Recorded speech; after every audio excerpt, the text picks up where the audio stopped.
Hello students, so we have completed chapter number 2 and by today onward we are going to start chapter number 3 which is motion and straight line.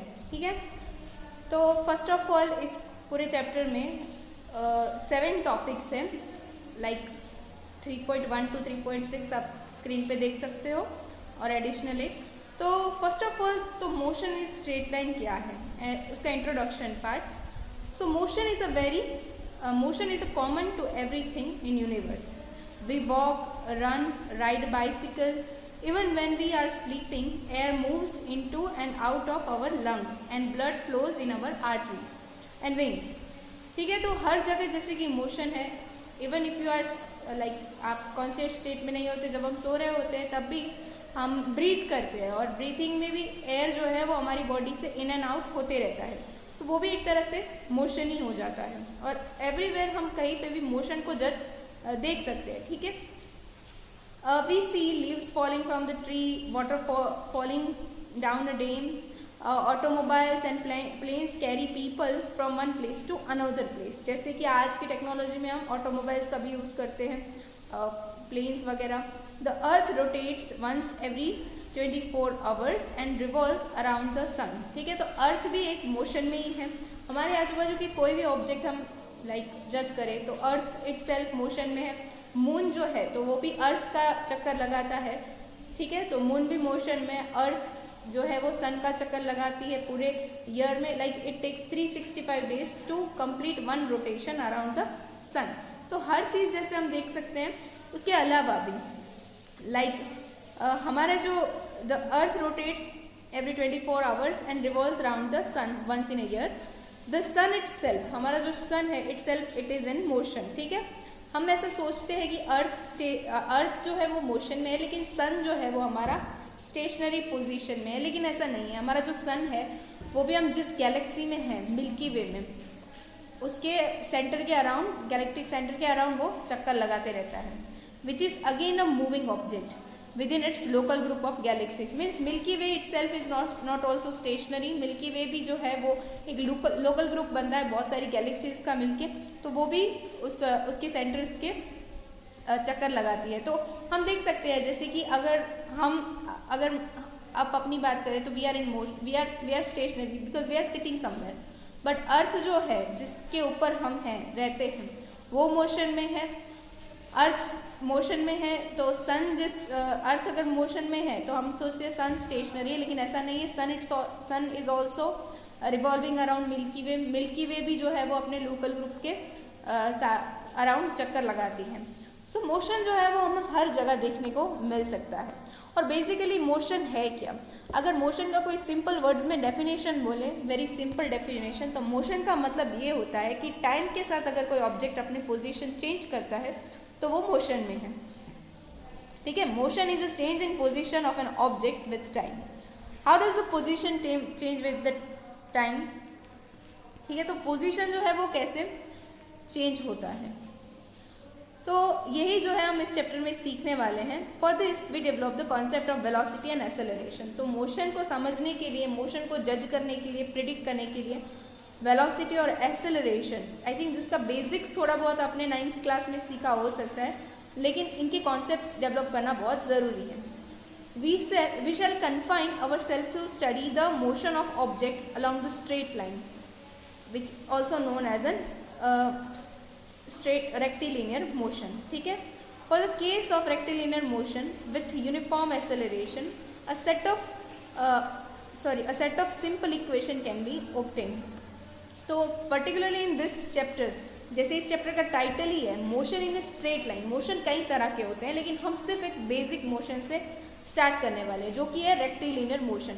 अब rectilinear motion का मतलब ये हो जाता है कि जो ऑब्जेक्ट स्ट्रेट लाइन में ट्रैवल कर रहा है. ठीक है, object which is like I am showing here, अगर कोई ऑब्जेक्ट स्ट्रेट लाइन में ट्रैवल कर रहा है इस तरह से, मतलब कि वो जिगजैग ट्रैवल नहीं कर रहा है, राउंड सर्कुलर वे में ट्रैवल नहीं कर रहा है, तो उस तरह के मोशन को हम रेक्टिलिनियर मोशन बोलते हैं.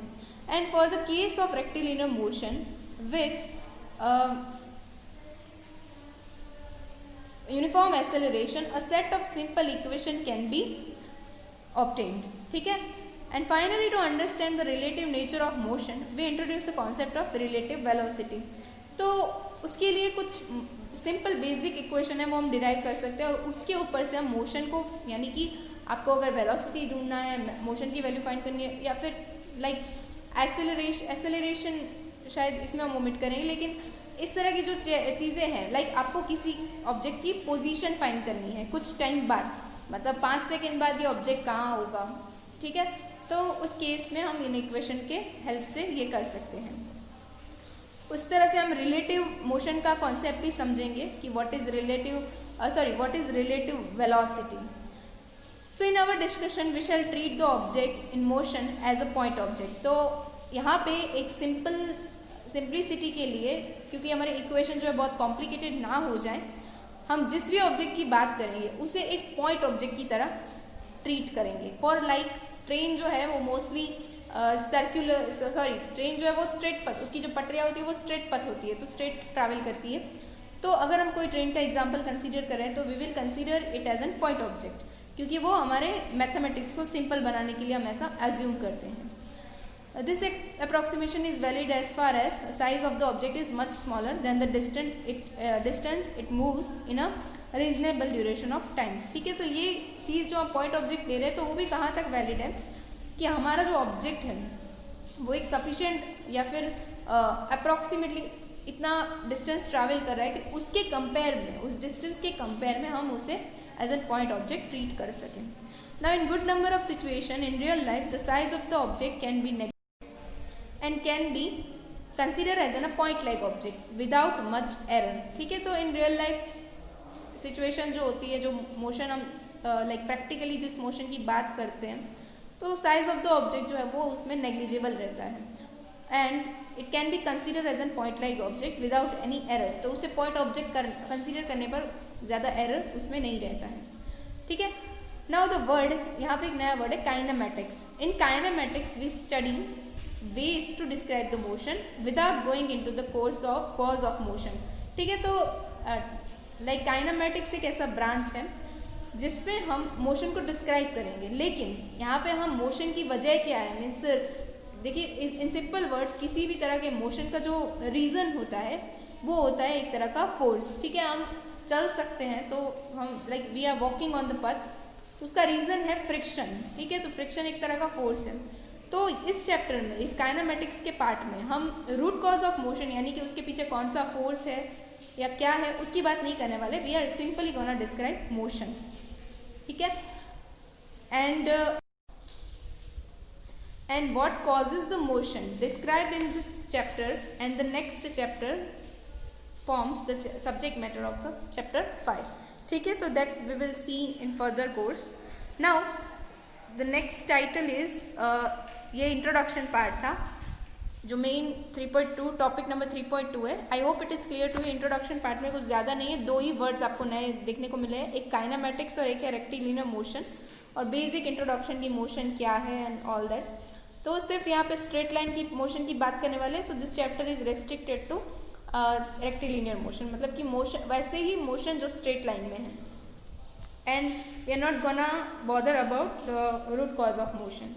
Now the next is position, path, length and displacement। ठीक है, so earlier you have learned that the motion is change in the position of an object with time। तो जैसा कि हमने सिंपल एक डेफिनेशन से सीखा कि कोई चीज़, कोई ऑब्जेक्ट मोशन में कब है वो हम कब बता सकते हैं, when it is changing its position by time। ठीक है, आप कोई भी चीज़ मोशन में है वैसा कब बोलोगे, जब उसकी पोजीशन टाइम के साथ बदल रही है। So in order to specify the position we need to use a reference point and a set of axes। ठीक है, तो पोजीशन को मेंशन करने के लिए कि हम कब बोल सकते हैं, लाइक हमारा किसी ऑब्जेक्ट पोजीशन x से पोजीशन y की तरफ मूव किया, मतलब कोई हमारे पास पार्टिकल यहाँ पे था, इसको बोल देते हैं a, और यहाँ से उसने मूव किया b के तरफ, पोजीशन b में। तो a to b जो इसने ट्रैवल किया, तो यहाँ पे हमें पॉइंट डिफाइन करने पड़ते हैं। ठीक है, so we need to use a reference point. तो मैं अगर ये बोलूँ कि मेरे ऑब्जेक्ट ने A to B ट्रैवल किया, तो A जो है मेरा रेफरेंस पॉइंट हो गया कि मैं A के कंपेयर में बोल रही हूँ कि स्टार्टिंग जो है उसकी इनिशियल पॉइंट जो था A था, या तो फिर अनदर कोई और लाइक ओरिजिन जिसे हम बोलते हैं, X Y axis 2 dimensional motion की बात करें, एक्स एक्सिस यहाँ पे सिर्फ 1 डायमेंशनल मोशन की बात होगी। तो इस तरह से हमें एक रेफरेंस पॉइंट सेट करना पड़ता है and a set of axis, axis जिसे बोलते हैं कि एक्स वाई जेड जो हम डिफाइन करते हैं, सो वो चूज करना पड़ेगा। Now it is convenient to choose a rectangular coordinate system consisting of a 3 mutually perpendicular axes। तो मोशन को वे बेटर मतलब एक साइंटिफिक मैनर में डिस्क्राइब करने के लिए हम क्या like what we will consider कि हम एक rectangular coordinate system, I think इसका इंट्रोडक्शन आपको पता होगा कि एक्स वाई क्या है, ठीक है, और एक्स वाई जेड लाइक मतलब इसको हम इस तरह से दिखा सकते हैं कि दिस इज y एक्सिस, यहाँ पे परपेंडिकुलर जो है वो y है, ये x है, और because the limit of this यहाँ पे जो हम 3 डायमेंशनल यहाँ पे शो नहीं कर सकते, लेकिन हम नॉर्मली इस तरह से z एक्सिस को शो करते हैं। लेकिन हम जो चीज़ें ऑब्जर्व कर सकते हैं वो चीज़ें 2 डायमेंशनल नहीं होती, हम 3 डायमेंशनल ऑब्जर्व कर सकते हैं। So with the help of 3 pens you can construct like X Y and Z. तो जो रेक्टेंगुलर कोऑर्डिनेट सिस्टम है कि जिसमें हमें एक्स वाई और जेड करके 3 म्यूचुअली परपेंडिकुलर एक्सिस देखने को मिलेगा, ठीक है, जिसको हम एक्स वाई जेड से डिनोट करेंगे, वो चूज करते हैं। The point of intersection of this axis is known as an origin. तो मतलब यहाँ पे तीनों एक्सिस जो है वो यहाँ पे कोइंसाइड हो रहे हैं या फिर यहाँ पे इंटरसेक्ट हो रहे हैं, ठीक है, तो इस पॉइंट को हम बोलेंगे इसका ओरिजिन, ठीक है, ये हो गया हमारा origin point and serves as the reference point. तो नॉर्मली क्या होता है कि in the case of this kind of motion इस तरह से हम डिस्क्राइब करते हैं, तो ओरिजिन को ही हम रेफरेंस पॉइंट की तरह से लेते हैं, क्योंकि मोशन डिस्क्राइब करने के लिए it is necessary to define reference point. And the coordinate X Y Z of an object describe the position of the object with respect to this coordinate with respect to this coordinate system and to measure like मतलब अगर हमारे पास suppose कोई object यहाँ है और suppose it is 5 metres, let us say ये जो distance है ओरिजिन से ये डिस्टेंस 5 मीटर है, तो आई कैन से दैट कि हमारा ऑब्जेक्ट जो है वो यहाँ से 5 मीटर दूर है। तो यहाँ पे इस केस में मैंने ओरिजिन जो है उसको एज एन रेफरेंस पॉइंट लिया और लेट अस से इसको मैं बोल देती हूँ ए। तो I can simply state that ना कि ओरिजिन से मेरा point A is 5 metres far away from the origin. तो ये जो है उसका 5 जो है उसका एक्स कोऑर्डिनेट हो गया, ठीक है। उसी तरह से उसका वाई और जेड कोऑर्डिनेट भी हम डिफाइन कर सकते हैं। लाइक 2 डायमेंशनल में बात करें हम, अगर लाइक दिस मतलब यहाँ पे हम सिर्फ एक्स और वाई शो करेंगे। सपोज कोई ऑब्जेक्ट हमारे पास यहाँ है, तो ये जो है उसका लाइक सॉरी ये जो पॉइंट है इसे हम ए बोल देते हैं, उसके जो कोऑर्डिनेट हो जाएंगे वो हो जाएंगे एक्स एंड वाई। तो सपोज एक्स जो है, ठीक है, ये डिस्टेंस ओरिजिन ओ से लेके एक्स का डिस्टेंस सपोज ये 5 मीटर है और ये जो वाई है यहाँ पे तो ये है 7 मीटर। तो इसका एक्स वाई क्या हो जाएगा, हम इसके लाइक कोऑर्डिनेट्स लिख सकते हैं इस तरह से 5 and 7 इन मीटर्स, ठीक है। तो ये जो है वो रेफरेंस पॉइंट के कंपेयर में, तो हम ऐसा बोल सकते हैं कि ये कोऑर्डिनेट है हमारे ऑब्जेक्ट के, मतलब हमारे रेफरेंस पॉइंट के कंपेयर में ये हमारी जो चीज़ ऑब्जेक्ट ए है वो यहाँ पर है, ठीक है। इसी तरह से हम z भी डिफाइन कर सकते हैं। नाउ टू मेजर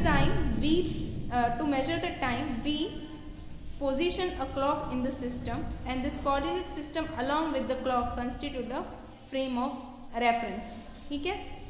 मतलब इसमें क्या होता है, here I haven't mentioned z coordinate, लेकिन फॉर एन एग्जाम्पल हम एक ऐसा कोऑर्डिनेट सिस्टम बना लेते हैं लाइक जिसमें x भी है, y भी है एंड z भी है।